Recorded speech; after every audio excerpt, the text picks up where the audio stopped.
Welcome to the Diary of an Apartment Investor podcast. I'm your host, Brian Briscoe with Streamline Capital Group, and very excited for today's show. We've got Bryan Escudero on the line with us today. So, Bryan, welcome. Thanks for having me. I think we got to talk about the spelling of your name. I think you have it wrong.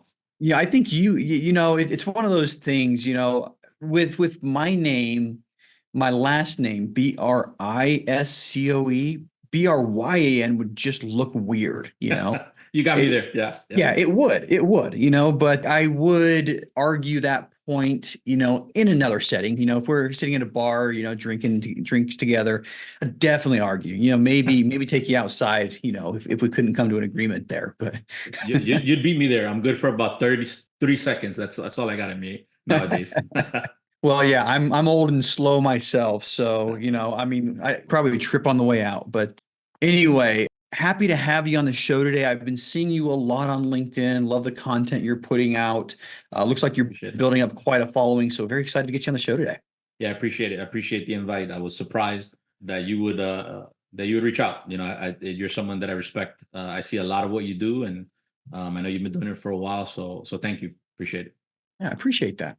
Well, let's talk about you now. Tell us a little bit about yourself. Give us an idea of your background, and if you would, just background, take us up to, where you started investing in real estate. So I still have a W-2, and I am in media, and Okay. I'm in charge of a large department, Mhm. and so took the long route through school because my family immigrated to this country 50 years ago. So I was born in Cleveland. Went through school, got out of high school, went to college, had to stop because needed to work, Mhm. and so there's a bunch of stops and starts there. Got married, and I was going back to school for accounting, and then my wife got sick, so I had to stop. Took another pause, and then as things kind of settled down, jumped back in. Mhm. Got my bachelor's degree by the time I was 42, and when I was done, we went to the graduation, got back, got COVID, Mhm. and then I was listening to a podcast, right? Because then it was like, what's the next thing, right? Yeah. School's done. Lord, what is it? Is it a master's degree, which is Mhm. about 3 years and $50,000, Yep. or real estate? $50,000 in 6 months, I can figure out if I'm going to be any good at this thing. Yeah. And so that was kind of like the decision point, right? It was like, Mhm. where are we going to go? Dove in heavy into books, podcasts, Yeah. interviews, listening to the experts, and then realized something. Hey, this is a thing that normal people do. It Mhm. moves at a speed that I can understand, and I tend to obsess over things. So I jumped in pretty heavily, and then understanding, right? So in my W-2 life, I have to make decisions with imperfect information, and with Mhm. my wife's health issues, I have to make decisions with imperfect information. And Mhm. so that is something, one of the qualities that we can bring into real estate. There's a lot of things that you can't understand, but at the end of the day, you gotta take that step. Yeah. So being a first generation born American, we launched this company, and the thought is there's a lot of people like us that have some success in their day to day, and they just need someone to walk with them, to explain to them what investing is about, safe ways to do it, explain to Mhm. them the risk, and then we talk about helping people take the first step, Yeah. and then more importantly is the next first step. And you do that 10 times, you're 10 steps down the road. Yeah, absolutely. Absolutely. So you say, it was after you get your degree, presumably that came with, better job opportunities on the corporate side. And you said you kind of had a decision between that and real estate. Let me dial back a little bit. What made real estate appealing to you, first of all? So I did something that apparently not a ton of people do. Is I wrote a business plan before I started, right? It Mhm. was, what is the essence of our company going to be? And the essence of our company is to help people. Again, I have a decent job, I live well beneath my means, but it's just an unknown, and real estate just seems like something that can be known. I don't I Mhm. had started to dabble a little bit in Bitcoin and Dogecoin, just all of Mhm. these altcoins, and it was just moving too, like I didn't understand enough. And there's people that do well with it, Mhm. but my life is not one that I want to be up at 3 in the morning waiting to see this thing go up and down. And so real estate is something that I could understand. I don't think I'm smarter than most, but I can understand economics. I can understand Yeah. economies of scale and insurance and taxes, and so that drew me to it. And then the reality was, it wasn't something that was completely foreign to me because I've always Mhm. lived in a house, Yeah. right? Yeah. So it's something that I could touch. And then as far as bringing people along, It's the understanding that most people can Mhm. do something like this. And I live in Miami, so a lot of people are sitting on tons of equity in their Mhm. homes, Yeah. and that's their biggest deposit of wealth. And so, but it's not really an asset, right? So, Mhm. rich dad, poor dad, you could lose it tomorrow, right? If you lose your job or what have you. If it's not, if that's not spinning off any cash for you, you Mhm. could find yourself in a problem. So education really helped us push against that fear, right? And Yeah. that's what we talk to people a lot. It's like, hey, you can educate yourself, you can put yourself in a better spot than you would normally be. And the reality is a lot of people just kind of stick their heads in the ground, and we're Mhm. like, hey, let's get your head out of the ground, get your head out of the sand, and stare at your retirement, at your children's retirement. Like, just stare at it for a little bit. Oh, yeah. And it can be scary, but Mhm. many times people are better off than they thought, or there are some kind of decisions that they can make to get going in the right direction. Yeah. And a lot of times, like, hey, investing with us is not the right decision for you right now, Mhm. but you're going to be on the right path, and we will Yeah. help point you in the right direction, and then you can come back to us later. Yeah. And that's a big part of it. Yeah, I love that burying your head in the sand analogy. I mean, I think there was a long time for me in my life where I was just plugging forward, almost ignoring what was going on, So I think metaphor rings true with me where it took me until I was late 30s, early 40s for that wake up call to say, oh my gosh, I think it was my 40th birthday that was my wake up call. It's like, oh my Mhm. gosh, I'm 40 already and I haven't gotten half the things done that I had imagined that I would get done. But going back to something else you said, you talked about, the first step, and taking a bunch of, first steps to get you 10 steps down the road. What was the biggest step that you had to take to get involved in commercial real estate? So I jumped in pretty heavily into just learning and just the business that I'm in. Mhm. You're on live TV. You Yeah. just got to go. You got to make a decision, and sometimes it's not the best one, but you move. So one of the things that I always heard was you got to do your first property, like it's your learning property. I'm like, who learns buying a 150, $200,000 asset? Like, that sounds crazy, but you learn enough and you educate yourself enough. You see that there is a reason behind that, Mhm. because you can learn all this theory, but until you do the first one, you're going to learn more on that first one than you would in 100 books. We bought the first two duplexes pretty close, about a month apart. And then every time I was going to do a deal, I wanted to learn something else. And Mhm. so our first commercial property was small, 6 units, just bumping out of that four, right? So four and under, and then Mhm. and now going into six. It was an understanding of, hey, this looks like a good deal. It's a good market, right? So first we studied the market, and we're in Columbus, Ohio, which is a great market. It's a good growth market. And the question became, the fundamentals were there, and then the trigger was I would talk to a couple people about that deal, and they're like, "Oh, I'd like to jump in on that."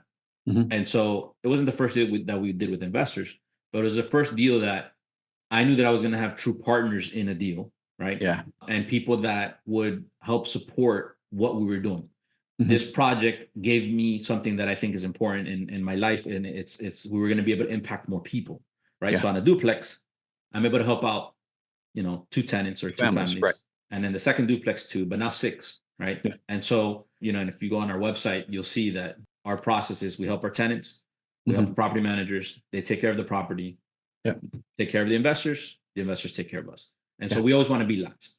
And Mhm. so, in my business world, when I started supervising people, again, it was started with four, then 10, then 20. And now, we're at a couple hundred people that we get to impact lives. And so that is something that really drove me, was the reality that in this space, there is room for people that didn't come from money, people that are not driven by becoming millionaires.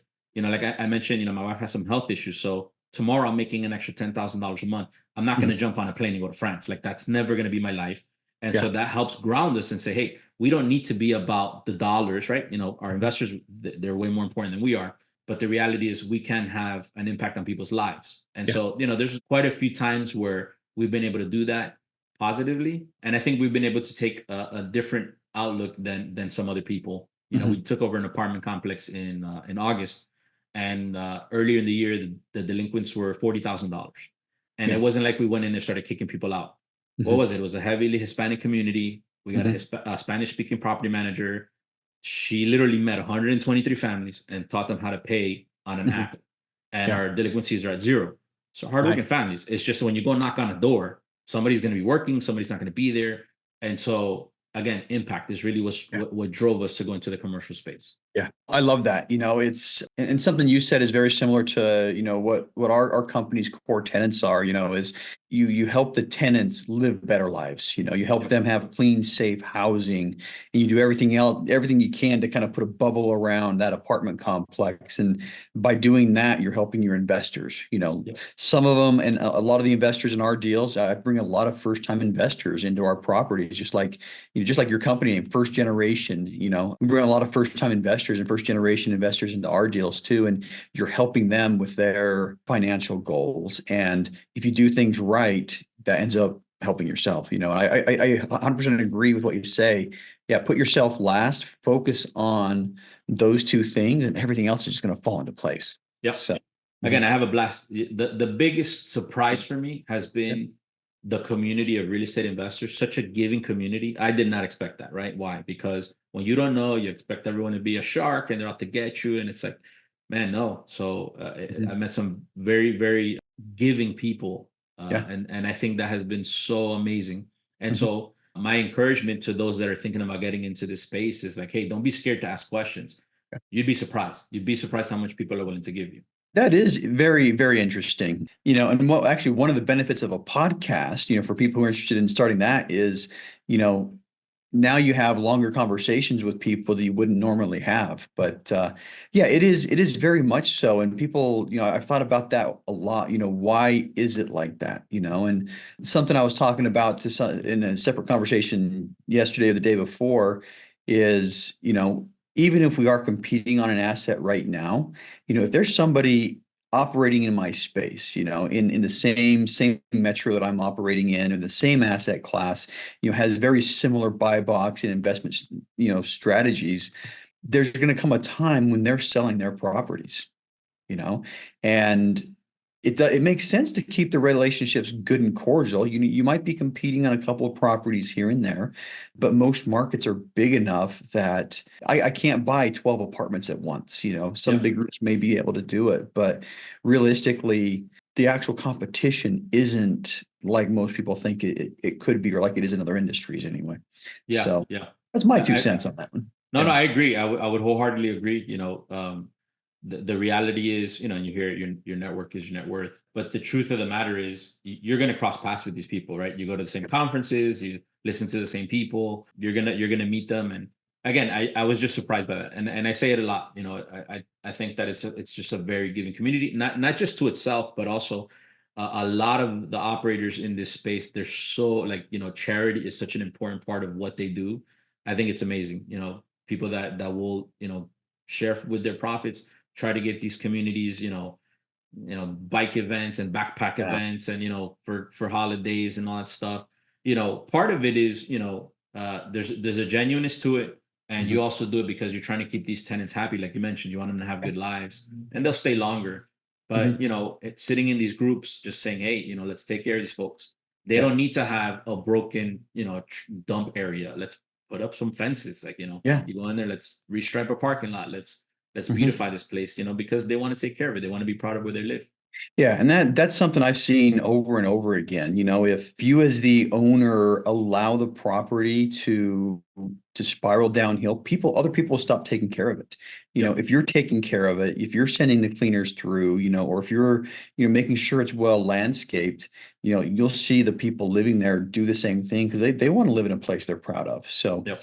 and I found time and time again, it helps our bottom line because, like you said, they're going to stay longer, Yep. and Yeah. you don't have to One of our turn. properties, we have an average tenancy of 5 years. That's Wow. somebody that's been there for like 35 years. If we, as you move rents, if that Yeah. person is ever like, hey, I can't afford it, we're not going to move their rent. Like, Yeah. that's a staple there. Yep. Yeah. And in most cases, unless there's a huge disparity between what they're paying and what the market rents are, in most cases, you want to keep those people in, Yep. just from an economic standpoint, if somebody's lived there for 35 years, I mean, when they move out, you're going to have to replace just about everything, and Yep. so yeah, it's probably worth a little bit of reduced rent, to keep that guy or that person that's been in there for 25, 35 years to keep staying there because Yeah. there's less cost that you're going to have to push out. So, Yep. Yep. well, cool, cool. So let's talk a little bit about some of the big challenges you had starting out. just getting into the business, buying your first large apartment complex. What would you say your biggest challenge was, and how did you overcome it? Yeah, so my biggest challenges are typically self-imposed, right? So Mhm, my biggest fear was I'm gonna go into a room with these mega high operators and I'm just mhm, gonna suck the air out of the room. Like I'm not gonna be able to add value to the team. And so the reality is, right now I'm 44, but when mhm. I was there, I was over 40. I Yep. have a long career in the corporate world. So is my partner, who's a civil engineer by trade. And we got there, and a lot of these folks are hustlers, grinders, house flippers, Yeah. wholesalers, and they're now doing syndications, and Mhm, some of them have hundreds into the thousands of doors, but a lot of them don't have structure. And mhm, so part of my job is strategic management. We do a lot of with a lot of standard operating procedures, and mhm. so getting in the room and bringing a little bit of that, a little bit of structure, a little bit of process, a little bit of strategy to how we're doing things, we added value. And Yeah. so that challenge was, all right, I'm gonna go in there, I'm gonna be quiet, or I don't know anything. I'm just gonna be a fly in the wall. But Yeah. then you just start saying, hey, these people are begging for that. We Mhm. were on a team that wasn't getting along so great, right? And a lot of what It I deal with is happens. conflict resolution. Yeah. And so, having sidebar conversations, hey, maybe, when you're addressing this person, maybe you want to take that on, outside of the group. It doesn't look good for you as a lead to be, coming at people. And so you're able to, add value in that sense. And I would encourage anyone who thinks, that they bring nothing to the table. If you're alive, you're learning something and there's a Mhm. skill set that you can bring. Maybe you Yeah. don't know how to swing a hammer, right? Maybe you don't know how to use a chainsaw, but that's Mhm. not what these conversations are about as indicators. You Yeah. know, there's going to be someone, you might need to be the person that's checking invoices, making sure that, the numbers match, any number of things. And so my biggest challenge was, how am I going to bring value to this team? And we did it, well enough where, we're invited to join other projects. And, Yeah. as the company continues to grow and as we continue to be selective about the Mhm. projects we get into, we have been able to add value, and Yeah. we're at the table. We're able Mhm. to give that to the operators and to the investors. Nice. Nice. Nice. All right. So, question I love listening to the answer from, because a lot of people have different ideas of the future, different dreams, different goals. What's next for you? Yeah. So on the real estate side, 2024, our goal is to at least do one more transaction. We Mhm, want to get into one acquisition. But mhm, before that, we're working on launching a fund. And, we have a very significant partner in that. And so we're excited about that. We should be finishing up in a couple of weeks. So we want to just raise capital for that. And the reason we're doing it is because it's just got a different timeline for our investors. It's a different entry point, and we want to give them a little bit of diversification, mhm. because we are building lifelong investors, right? We don't want a one and done. And so I was sitting with one the other day having a cup of coffee, and you treat these people right, they're ready to go on the next one. And so Mhm. people Yeah. that are looking to be syndicators, you have to take care of the investors. We like to be communicative, and it's not the goal is not to be a drag on the investor, right? If they don't want to talk to us, that's fine. But we're out there, right? If you want to call me, text me, I'll call you back. I had Mhm, someone reach out, random question, and I called them. They're like, "Oh, you call me back." I'm like, "Yeah, mhm. you're important to me." So yeah, so it's one transaction now, and the fund first. I'm actually going Mhm. to be speaking at a conference, which I'm super pumped about. I was Nice. humbled to be invited to speak on a panel at Race Fest Okay. in Phoenix. So that's kind of cool. And then yeah, we'll keep growing, and we have larger goals for the next few years. Awesome. Awesome. Yeah. I mean, the transactions have slowed down quite a bit, so yeah, I think one transaction for the year, is a lot more than a lot of people are going to be doing. So, Yeah. but yeah, awesome. Awesome. Well, good luck at Raise Fest on that panel. I think that's a pretty good event. I was at Raise Fest last year. I think it's 3 weeks away from today, but I haven't bought tickets yet. I still might show up. We'll see, Well, if you're there, I'd love to shake your hand. Absolutely, absolutely. So, well, perfect. Well, last question for you is, what advice would you give to somebody who is just starting out in this industry? I would say the same thing I would tell someone who wants to get started in investing. Don't be afraid. Fear stops us from doing a lot in life, from taking the next step in a relationship, from buying a car, whatever. But getting into this space, a lot of fear stops people. Mhm. And fear is a good thing. I don't think it's a bad thing. I, I, Right. I never want to bash it, right? Because there's a reason that God gave us that Mhm. sense. But when you have a fear, you can attack. And so if you're scared of raising capital, talk to someone who raises capital. If you're Mhm. afraid of operating, talk to someone who's an operator. This community is very giving, right? And Mhm. and you can also take part in like paid masterminds and paid groups. Mhm. You want to invest in yourself, but don't let the fear stop you. Again, it's take that first step and then take the next first step and do that 10 times and you'll be further down the road. Keep on taking that first step. So, I mean, you mentioned masterminds, you mentioned Raise Fest. Are you in that mastermind? I'm in Race Masters. I've been in for a couple years. And the big thing that I enjoy about that is the group. Hunter's amazing. He's Mhm. got a ton of Hunter Thompson, the Yep. leader of that. Got a ton of information. He's been doing it for a long time. But the group is just incredible. There's a lot of Mhm. like just very high performing operators there Yep. who will give you the time of day.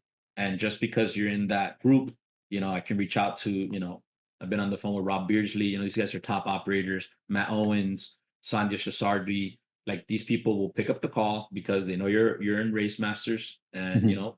it's just a very giving community. It's great. Nice. Ivan, I got to shout out Ivan Bien, who great operator, great guy. Awesome. Awesome. Yeah, I think groups like that are important to be in. I started out in several groups, but yeah, being in groups where you're around people who are doing what you're doing. I think what you said earlier was important as well, where if you have a fear of something, if you think that, yeah, if you're afraid of something, go talk to somebody about it. Hey, I have a hard time raising capital. I have a hard time talking to other people. I have a hard time doing X. If you're in that group where you're around people like that, that's really going to help out your own personal growth. So anyway, about time to wrap up right now. So one last question for you, and that's how can listeners learn more about you? Well, we have our website, firstgenfoundations.com. I'm pretty active on LinkedIn. Our socials are, I'm sure Brian will put them on the show notes, but we're at First Gen Foundations. And we just like to, again, a big thing for us is education. So we Mhm. like to educate folks. If you go on the website, there's several articles, you have our investment thesis, and even something like that, just to go, just research the thing, right? How does someone do that, whatever it is they're Mhm. doing? And so I would encourage anyone that wants to get started in this type of business. It is Mhm. hard. It's not easy. There's a lot of moving pieces, but it can be done. I'm not smarter than Yeah. most. I'm just nose to the grindstone as eyes on the horizon, right? There's Yep. times to look down and times to look up.